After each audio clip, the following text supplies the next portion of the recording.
Yeah, sir. So we're here with the new chairman of the Board of Electronics Engineer, our dear friend, colleague, engineer, Commodore. Ano pa ba dadagdagan sa title, sir? Assistant Secretary Vicente Sihoco. So, sir, tanong natin, what do we foresee or we plan to do in the future to ensure the continued success of the ECE profession, considering that there are a lot of industry threats and the academic challenge on the curriculum that has significantly impacted the growth of our profession, sir?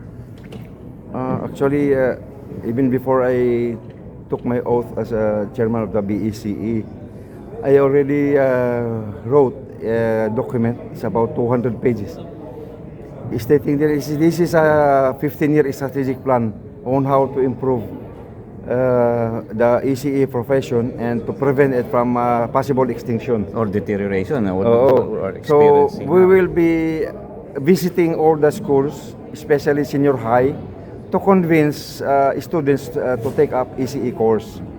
We will also visit yung mga science high schools, PSI, QSI, etc., to convince these very bright minds to join and take up BECE. BSCCE. And also, we'll be going around sa mga LGU.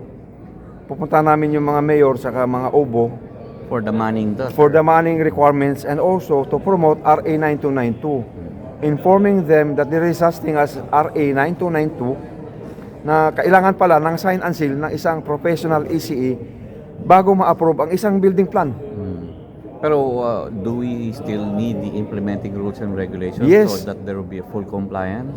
Kasi yung ginawa dati just to comply ng requirements ng PRC at saka yung specific rules doon sa yung provision ng RA 9292 that for a certain period of time you should have an IRR. So what happened, just to comply, ang ginawa halos kinopya yung word for word yung RA 9292 saka 5734, which is wrong. So maybe ISEP together with us, we will sit down together, we come up with a realistic IRR. Now I'm trying to research the IRR of the US and other European countries, and I will compare. From there, I will capture the salient points, the major topics. Bahala na ako, mabilis ako magbuo ng So will there be consultation? Yes, we will consult pag nabuo ko. Actually, yung ginawa kong more than 220 pages na strategic plan ng ISEP PRC concerns, it took me only 5 days to do it. Makita mo yung gaano ka-detailed yung anong gawin ng DTI, anong gagawin ni DOST, gawin ni TESDA, etc. So it's just gonna be a matter of ratifying what you have written. So you can send it in advance to the different committees. For discuss it, comment. and then we discuss. meet together for Then ratification. whatever or will not, be ganun. deleted, we will delete. Anong kulang, dagdag natin. Ganon ang mangyayari doon. Sir, anong position nyo sa mga core competencies ng mga ECEs na na-declare as elective na nag-result ngayon na maraming mga gumraduate ng ECE na are having difficulty understanding wire communication, walang alam. microwave system, broadcasting, Yeah, I telecommunication. intend to revert back, ibalik natin yung dating glory ng ECE. We will revive broadcast engineering. Ibalik natin itong antenna engineering, mga wireless concepts, propagation of waves, yung anong characteristics from HF hanggang UHF hanggang microwave, even up to the optical region. Actually, tinuturo ko kasi sa Signal Corps for so many years, kaya na-memorize ko na yan, very specific frequency bands. Because I was the spectrum manager of the Armed Forces for 6 years. You were mentioning also some range of frequencies that are actually hazardous to human Yeah, health. hazardous. We have what you call as the HERP, hazard of electromagnetic radiation on personnel. These are non-ionizing. Non-ionizing, yes. Hazards of electromagnetic radiation on fuel. Hazards of electromagnetic radiation on personnel, Do we fuel have- at saka ordnance, yung HERO, HERP at saka HERF. Sir, pag military application Oh, na yan. yung ordnance kasi pagka yung isang IED tamaan ng malakas ng radar signal, kusang sumasabog pati aircraft carrier nawawarak. Very sensitive yun. The other one is yung hazards of electromagnetic radiation and personnel. Pag ikaw ay nasubrahan ng microwave radiation beyond 10 milliwatts per square centimeter over a period of more than 30 minutes per day, 30 minutes. pagtandaan mo, marami kang B. B as in baog or sterile. B as in bulag or blindness. May B yun. bukol. May bukol ba yan? May cancer ka, bukol. Bukol. Maraming ano ka, yung baldness, B din yon, baldness, bukal, makakalbo ka. Swerte pala, nabuhay ka pa. Worse, magkaroon ka ng, Bangkay.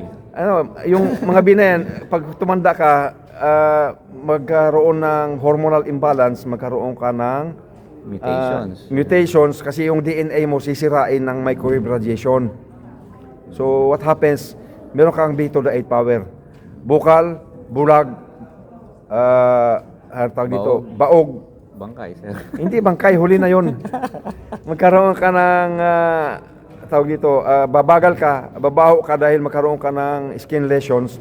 And it will cook your testicles, etc., yung gonads of the female. Magkaroon ng cancer of the breast, cancer of the cervix, etc. And by the way, karamihan ng seniors namin sa Signal Corps, I do not need to mention names, but it is proven that our signal officers who are senior, karamihan sa kanila walang anak, puro adopted.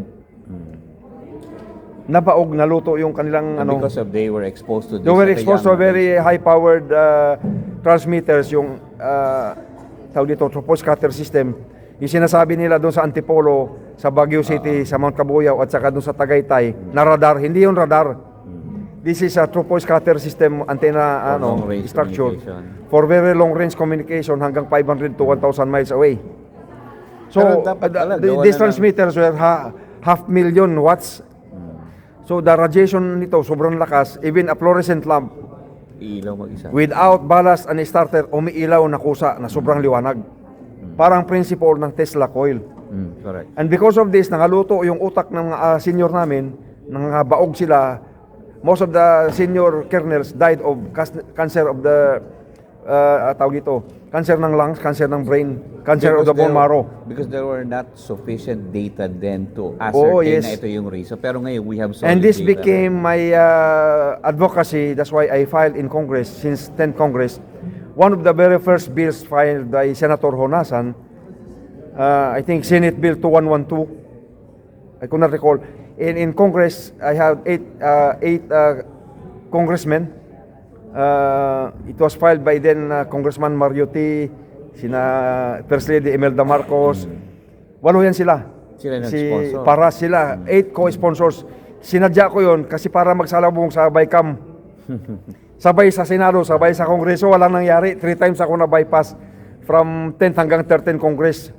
The Magna Carta for ICT workers stipulates so many benefits which I gathered from all the collective bargaining agreements ng labor union ng PLDT, PhilTel, PTEP, etc. Kung saan ko kinuha, PT&T.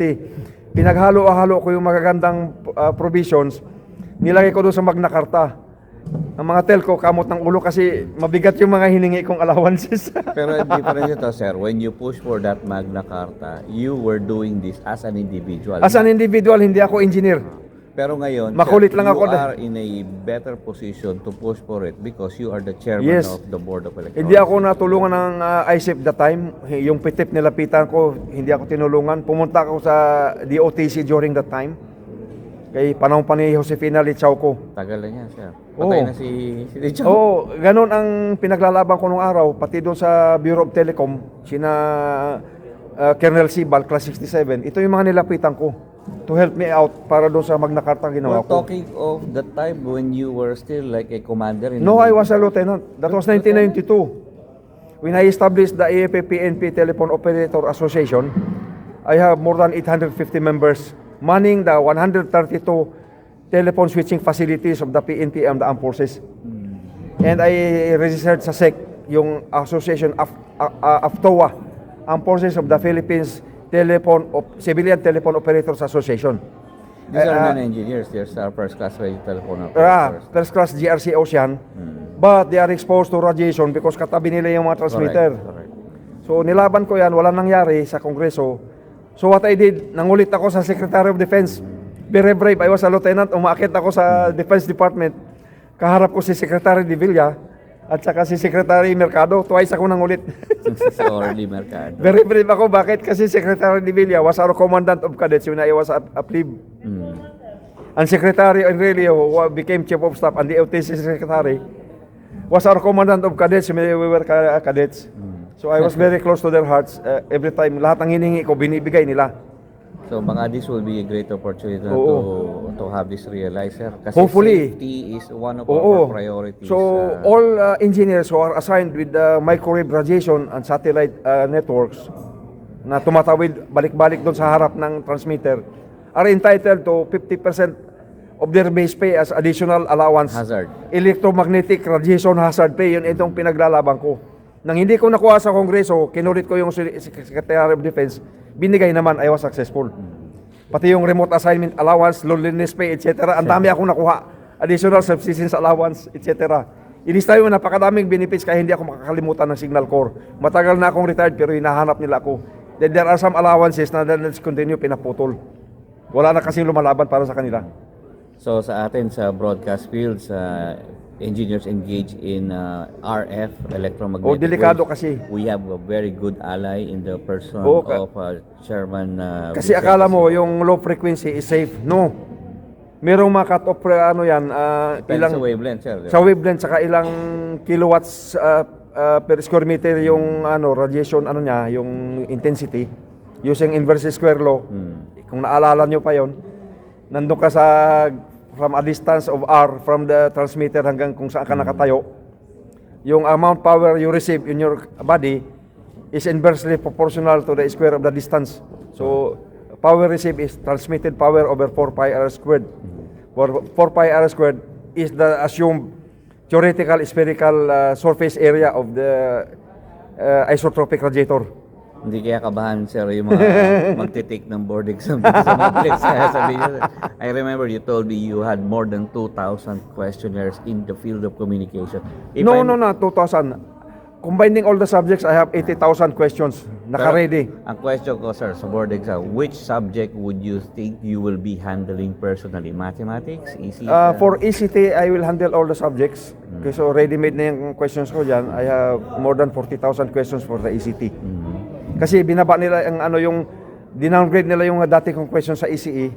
Yung mga conic sections, mga analytic geometry, pang ECT na lang daw yun. Sige, go. Ah, okay. I still have questions na hindi pa lumalabas sa board. paano yung math subjects sa ECE board? ECE, bahala sila Engineer Talabo dyan. Sila na magagawa ng Sa communications? mga yung- Hilbert transform na yan, mga Fourier transform, kanila yan, sabi ko. So, pero yung sa communication subject, inyo talaga? Yeah, communication. I have ownership. I have questions sa fiber optics, microwave, mga waveguides na yan. Transmission line theory, SWR, mga Smith chart na yan. Mukhang magiging masaya ang board exam Oh, to masaya, this coming oo. October. So, mga ECE na mag-titik ng board exam, galingan yung review sa communication, sa mga transforms. We go back to basics ng Basics. what is loop coupling, what is probe coupling. Tatlo yan sa how to couple the energy of a microwave, yung sa waveguide na yan. Ako, mag-research sa sir. Nasasabi nyo na yata yung mga magiging... Ay, hindi naman nila alam anong question. Calculation of group velocity, cut-off frequency sa group delay, sir, ha? group delay, group delay ng waves. Which is wireless communication. Sa loob ng waveguide yun, sabi ko. Mm. Then I have complicated questions sa elliptical waveguide sa round circular waveguide. Expect these things na resurface uli. Babalik tayo sa fiber optics. We start from the basic. Yun, mga reflection, laws of reflection, Snell's Single law, mode, multimode. multimode, calculation of number of modes, mga ganyan. Calculate V. What is Snell's law? Babalik tayo sa basic. Mga Brillouin scattering, Rayleigh scattering, Raman scattering, etc. Paano yan, sir? Wala sa curriculum. Nasa electives yung mga... That's why- core natin yan. Ayoko siya maging elective, gusto ko siyang mandatory. So, asahan namin yan, sir. Gusto namin talaga rin bumalik kung ano yung strength natin. Oo, tanggalin from natin before, mga walang ibalik kwentang subject. Taxation, mga Mandarin, anak ng kagaw. Bakit ganun ang... natin. Sir. Hindi pa naman tayo province ng China. Hindi man tayo province ng China, bakit i-emphasize yung Mandarin? Katarantaduhan na subject yan, sabi ko. So, we'll end this interview with Engineer Sioko. We reserve for day 2, we will do another interview to cover different aspects of Marami the yan. the plan of the new board of ECE. So, be on standby, guys. Thank you very much.